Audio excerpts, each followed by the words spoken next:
et chers camarades, en cette journée, le 1er mai, aussi sacré soit-il, n'est pas un totem que l'on sort de la naphtaline une fois par an. S'il porte la solidarité internationale et l'exigence d'un futur meilleur pour les générations à venir, il s'inscrit dans les luttes multiples qui se font écho dans tout le pays. Il s'inscrit dans les mobilisations engagées face aux échecs des politiques d'austérité et aux dégâts économiques et sociaux liés à la crise sanitaire ou autre. L'an passé, seuls les salariés se sont vus imposer des sacrifices au bénéfice du seul patronat. Après des années d'austérité, le constat est le même. Le résultat est là. La désindustrialisation du pays va son plein. Le chômage poursuit sa progression régulière, de même que les dividendes versés aux actionnaires.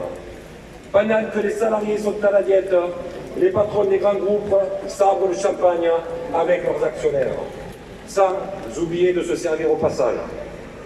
Le plan de relance de 100 milliards d'euros sur 2 ans, détaillé le 3 septembre par le gouvernement, comprend quelques 70 mesures autour de 3 priorités affichées. La transition écologique, la compétitivité des entreprises et la cohésion sociale. Alors que le produit intérieur brut devrait se contracter aux alentours des 10% cette année, à cause de l'épidémie de Covid-19 et du confinement décidé au printemps, l'objectif du gouvernement est de retrouver en 2022 le niveau d'activité d'avant la crise. Ce plan, énième ressucé de précédents plans de relance par l'offre, est avant tout un plan tout à la faveur des plus grandes entreprises, sans aucune conditionnalité sociale ou environnementale, ni aucun contrôle. Encore des cadeaux sans contrepartie aux entreprises qui empochent des aides publiques, tout en fermant les sites, supprimant des emplois ou encore mettant à mal les conditions de travail ou les rémunérations des salariés.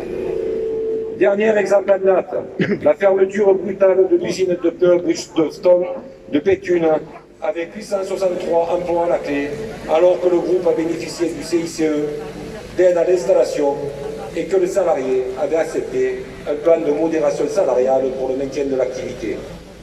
Le tout n'ayant pour finalité que de garantir un taux élevé de rentabilité et de dividendes juteux aux actionnaires.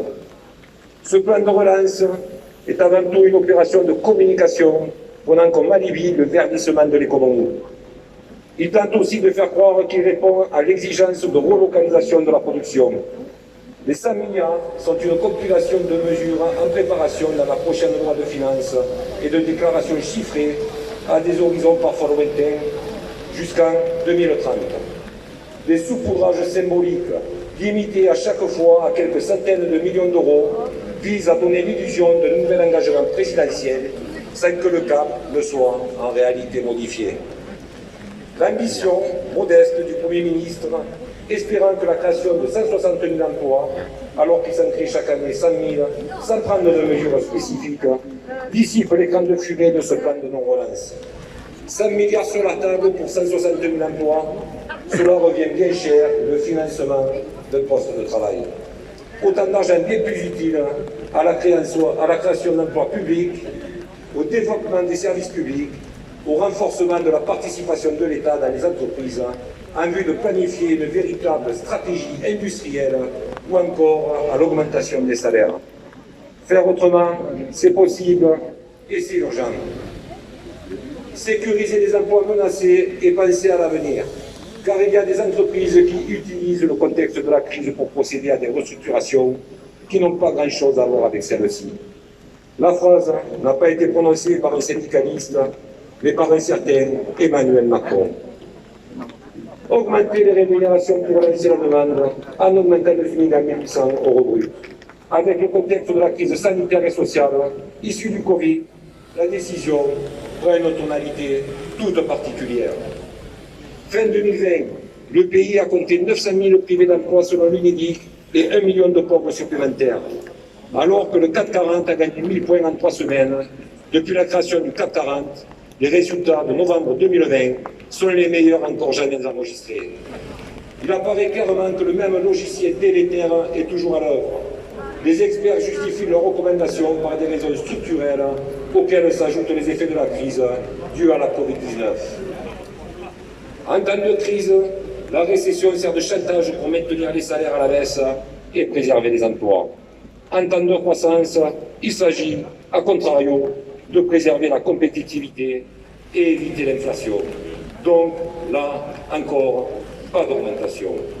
L'État n'a pas le pouvoir d'augmenter les salaires, cela doit se négocier dans les entreprises, nous objectons en boucle. C'est faux. L'État a le pouvoir d'augmenter le SMIC et mécaniquement d'enclencher une hausse pour l'ensemble des salaires. Il nous faut reprendre la main sur les entreprises stratégiques. Alors que la crise a mis en lumière les activités essentielles au bon fonctionnement du pays, elle a aussi révélé l'importance de certains secteurs hautement stratégiques. Dans la santé, la crise Covid a mis en exergue plus que jamais l'insuffisance de moyens de notre système de santé publique, moyens matériels et humains, particulièrement dans les services de réanimation, mais aussi dans les établissements hospitaliers, médico-sociaux ou encore dans les déserts médicaux. Ce constat indéniable de difficultés d'accès aux soins trouve ses causes dans des choix budgétaires visant à faire toujours plus d'économies. Il est temps de mettre en œuvre un plan d'urgence pour rebâtir un système public de santé à la hauteur des besoins. Dans l'énergie, le projet de réorganisation du groupe EDF, baptisé projet Hercule, qui prévoyait de scinder EDF en deux entités distinctes, a évolué. Désormais, il s'agit de découper EDF en trois entités et d'en privatiser une partie. Le projet de loi risque d'être adopté par voie d'ordonnance, passant outre le Parlement. Le projet Hercule a été élaboré par des banques d'affaires, à la demande de la direction d'EDF, afin de répondre aux préconisations de la Commission de Bruxelles en matière d'ouverture à la concurrence et de démantèlement des services publics. En introduisant en bourse la partie la plus rentable de l'entreprise, EDF Vert, et en préparant la cession future des barrages électriques, ce projet s'apparente à un schéma purement financier et vise à spolier un bien public sans envisager la moindre amélioration du service rendu à la collectivité nationale. Dans les transports ou encore les télécoms, l'exécutif poursuit sa politique de privatisation, malgré les grands discours sur la planification industrielle, la relocalisation et même la souveraineté nationale. Pour que l'État reprenne la main sur ces filières stratégiques, il faut passer par la nationalisation des grandes entreprises comme Sanofi ou encore Air France, mais également nationaliser la filière télécom et s'assurer que des entreprises comme EDF ou la SNCF demeurent publiques. L'État doit agir sur l'orientation de ces entreprises en leur fixant des objectifs stratégiques et des critères précis, au premier rang desquels la sauvegarde de l'emploi et des compétences, la création de richesses dans les territoires et la transition écologique. Mais cela ne suffira pas.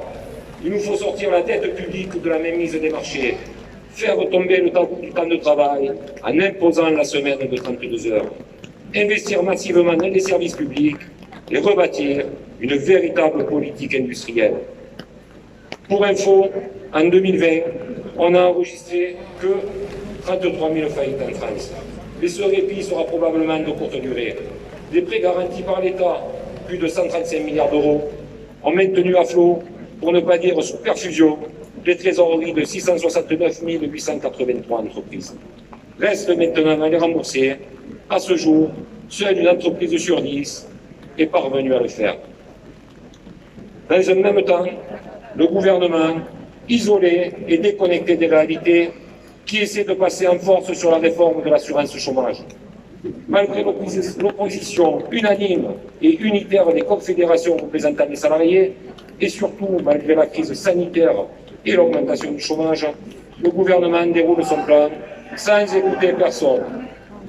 Dès le 1er juillet 2021, il entend baisser les allocations de façon très importante, notamment pour les travailleurs les plus précaires, intérimaires, saisonniers, extra-hôteliers, guides-conférenciers. Pour faire semblant d'équilibrer, un bonus-malus serait mis en place, mais seulement en septembre 2022. Selon un indicateur de retour à meilleure fortune, montrant une baisse du chômage, deux autres mesures violentes pourraient entrer en vigueur de façon automatique. Hausse du seuil d'accès aux allocations, de 4 à 6 mois travaillés au cours des 24 derniers mois, hors période de pandémie. Et dégressivité pour les cadres, au 9e mois au lieu du 7e mois de chômage, comme prévu initialement dans le projet de réforme. Malgré son isolement, face à tous les syndicats et aux critiques, même du petit patronat, le gouvernement souhaite passer en forme sa réforme dès cet été, en totale déconnexion avec la réalité des travailleuses et travailleurs précaires ou au chômage. Pour la CGT, le combat contre cette réforme continue. Nous considérons que la décision que nous avons obtenue du Conseil d'État en novembre dernier et qui a annulé la réforme du mode de calcul de l'indemnisation journalière et par conséquent donc de l'allocation n'est pas respectée. Nous allons étudier de nouveaux recours. La CGT continue à informer les premières et premiers concernés et à mener des actions unitaires pour établir un minima des droits perdus et obtenir un emploi et une protection sociale pour toutes et pour tous. Il nous faut être lucides sur les logiques à l'œuvre. Il nous faut aussi être conscients de notre force. L'oligarchie mondiale concentre toujours plus de pouvoir, mais est très minoritaire. Nous sommes les 99%. À nous de reprendre le pouvoir face à la finance et d'imposer que les leçons de la crise soient enfin tirées. À nous d'inverser le cours des choses pour renouer avec le progrès social. Nous ne lâcherons rien. Je vous remercie de votre attention.